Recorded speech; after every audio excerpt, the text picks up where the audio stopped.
Robert Vandall is the composer of piano music, and he's known internationally for writing particularly interesting, fun, challenging works.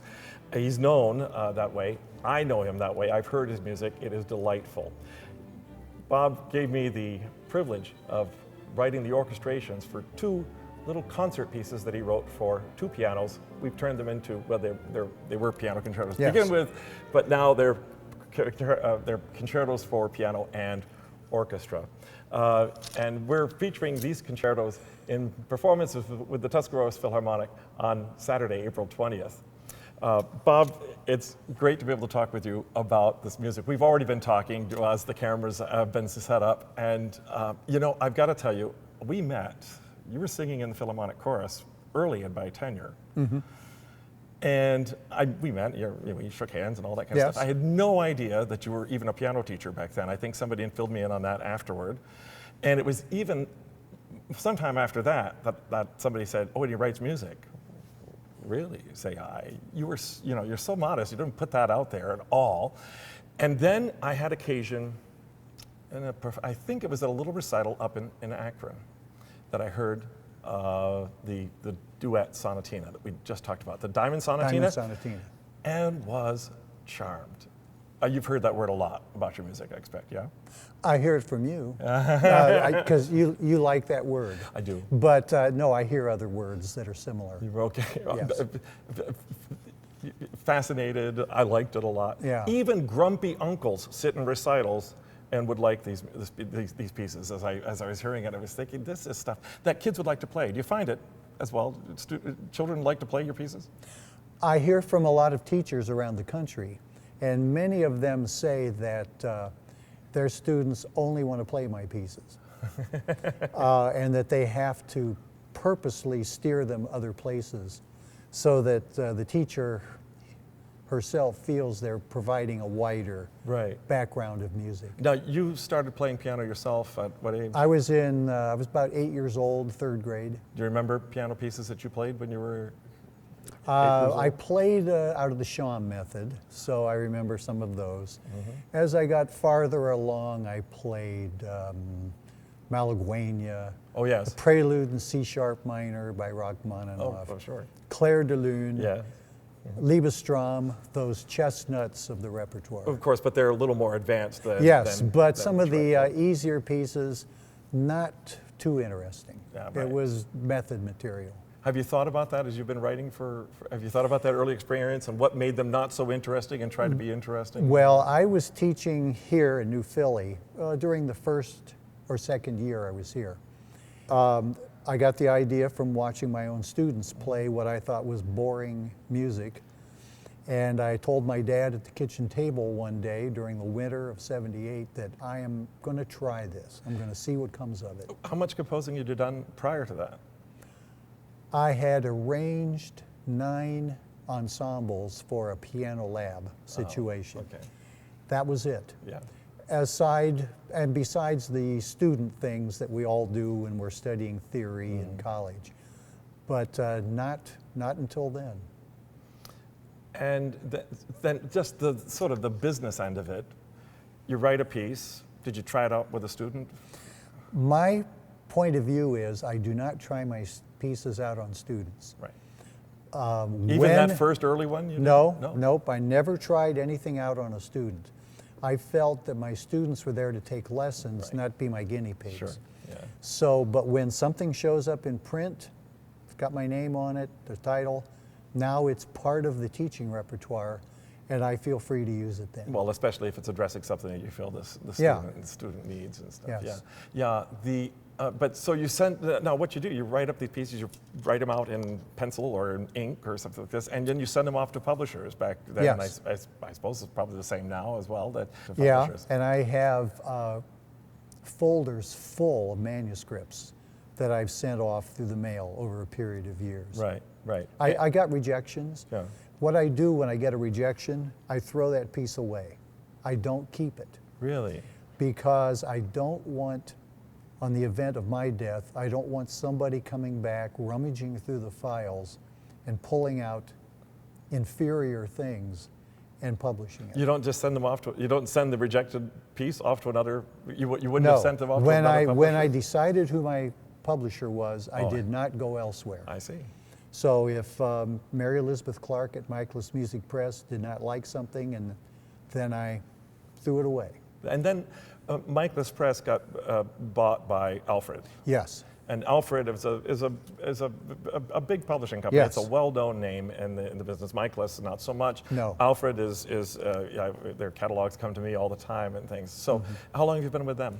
Since 2004. Yeah. So 9 years. And that's been a good relationship. Very good. They encouraged me to work differently. I used to write when I wanted to, what I wanted to. And that was fine with Michaelis. Yeah. With Alfred, they put me on a schedule. We need 3 solos in 4 months. We need this book by September. We need this by January. It could be an interesting question. How do they know what they want from you and on what kind of timetable? Well, the editor has a whole group of composers he's working with. And he literally plans 2 years in advance. I see. And so he plans all of this out, and he lets me know, he lets them know, and so we all send it to a central location where the editors make the decisions. I've never disagreed with what they wanted me to do. I'm just happy to be doing it. What about when you have something in mind that they don't want? You don't have time to pursue that? I've been so busy, I haven't had time to think about anything like that. Yeah. I see it as being somewhat egotistical for me to say, hey, I want to write this. As I say, I'm very happy to live in the way that they want me to work. Right, yeah. And I imagine you don't find them uninteresting. The ideas they have No, are I like what they, fun. Sure. One of the first things they asked me to do was to write what they call recital suites. And they do them in geographical areas of the country, certain states of the Union. So since I lived in Ohio, they said, why don't you write an Ohio suite? Well, I loved that assignment. Yeah. In fact, one of the pieces I wrote is called Rockin' at the Hall, in which I was trying to write a pseudo Jerry Lee Lewis piece in honor of the Rock Hall of Fame. How about that? In Cleveland, and it's one of my most popular pieces. Sure, because they can market that regionally and are assured some pretty good sales. And people all over the country play it. Well, that piece too, because it's rock. Yeah, right. Yeah. Yeah. The kids like playing the rock and roll thing. Sure, right. Yeah. And we all grew up with it, so Sure. you can do that. Yeah. Good. The business about titles. How do you come up with titles for your pieces? I come up with titles very difficultly, it's hard for me. Why? And it needs a title because that's what sort of sells the piece to the kid, as it were, right? Well, and the title has to reflect the character of the piece, Right. provide an image. Yeah. When my boys were both at home, they helped me with titles. I wrote a little piece called Pianist on the Prowl, which is fairly popular. That title came from my son Chris, who played a percussion piece called Percussionist on the Prowl. And sometimes I used to just leave pieces at home because I didn't have a title. Interesting. So I would send the piece off without a title. And Mrs. Clark from Michaelis wrote back, don't send the untitled pieces anymore. Just keep them till you have a title. So I have a thesaurus at home. I go through and look through words. I lay on the floor in the living room just trying to get inspiration. It's tough. It's really part It's of the hard creative for me. process is not only putting the notes, thinking up the notes, putting them on paper, but also then coming up with some kind of some words that are then going to somehow encapsulate or what is something that's going on in that piece, Yeah.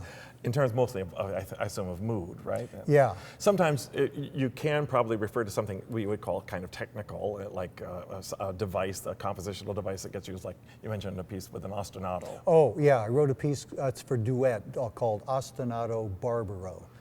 So I have this driving bass line, and lots of percussive rhythms going. And the word Barbaro comes from a piece by Bartók. Right. He used that title in one of his pieces. You don't seem like a Barbaro kind of guy to me. No, I'm not. I'd like to hear that. It's on YouTube. Oh, yes. Oh, Yes. well, I'll go hunt it Yeah, down then. well- But in the meantime, also then, the student gets to see ostinato, what's that about, and then learns that how it works out in other pieces as Yes. well, so that knowledge transfers Yes. as well. What's the process of working? Do you use a computer, software, any of that stuff? No, the very first thing I do is sit at the piano and just improvise. Sometimes I'll play for an hour and not write one note. I don't write anything down until I have a good first phrase. Yeah. And then, well, you know this. Once I have a good first phrase, then the second phrase springs from that. Then those two make a structure, and then what follows springs from that. Right. But I use pencil, and even when I do the final manuscript, I use a ruler and a pencil, because now I want my lines straight. Oh, yeah. Sure. I do actually the first draft. If I start drawing lines crooked, then my ideas start falling all over the paper, and it's just messy. So yes, right. So it's not a matter of you walking down the street and a tune hits you over the head, and you've got to go write it down. Well, Karen and I were out walking one morning, and a tune came to my brain.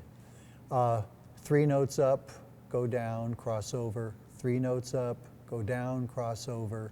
3 notes up. And when we got back home, I tried it out, and it felt good at the keyboard and worked. And that piece became Lady Allison's Minuet. So occasionally, yes, things do come. Well, again, we were out walking, and I found of a little chromatic pattern. The fingers are real close together, and so I came up with a piece I call Crooked Run Rag. Karen and I were both extremely ill at the same time once, and I was laying in bed and a tune came to me, and I knew if I went to sleep, I would forget it. So I got up, wrote it out in pencil, slept that night, got up the next morning, and it became a duet called Fly with the Eagles. Oh, yes. So anyway, those 3 instances, it did come to me away from the keyboard, but as a general rule, I've got to be at the piano. And I noticed you're very tactile, even as you're relating that story, with just finger patterns. Yes.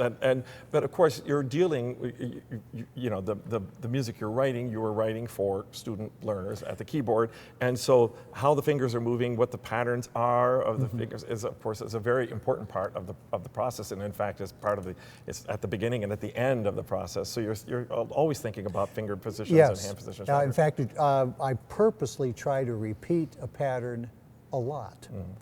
The tricky part is, can you repeat it in such a way that it stays interesting? Right. So now not only is melody working for you, but you have harmony and rhythm.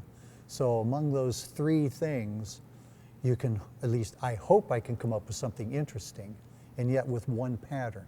That's what teachers have told me they like about my pieces. Yeah. They're so patterned that their students can learn them easily. Right, yeah. And again, the final product is just, I'll use the word one more time, charming.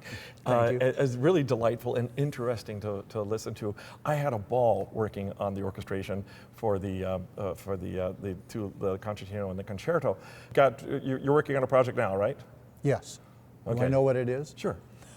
My next project is to write 35 to 40 solos, which will be divided up into 3 separate books. When that is done, then I have 2 books of duets to write based on hymns. Then I have a recital suite for the state of Colorado to do. That should take me to the end of the year. The end of the year. End of April now. Yes, Okay. well, the end of this calendar year, 2013. Then, when I finish some of those, I will then hear what's coming up next. I feel very fortunate that I get these assignments. I'm extremely happy about it. I'm very fortunate that they think what I write is of value. And there's really a very few people in the country who do what I do. Right. We all know each other. We see each other's names and programs. We go to meetings together. We all respect each other. It's like a really neat fraternity. Sure. And there are females as well as males, older as well as younger, college teachers, and teachers like I do who work with independent studio teaching. Right, right. Well, I'll look forward to hearing those, as we'll look forward to hearing the concertos, the Concertino in C and the Concerto in G, performed by two student soloists who were picked by audition, and Bob Vandall will be there in the audience to hear them perform. Can't wait. With the Tuscarawas Philharmonic. I get to conduct these pieces finally, and I can't wait. It'll be really great. So, Bob, thank you so much. Thank you. Thank you.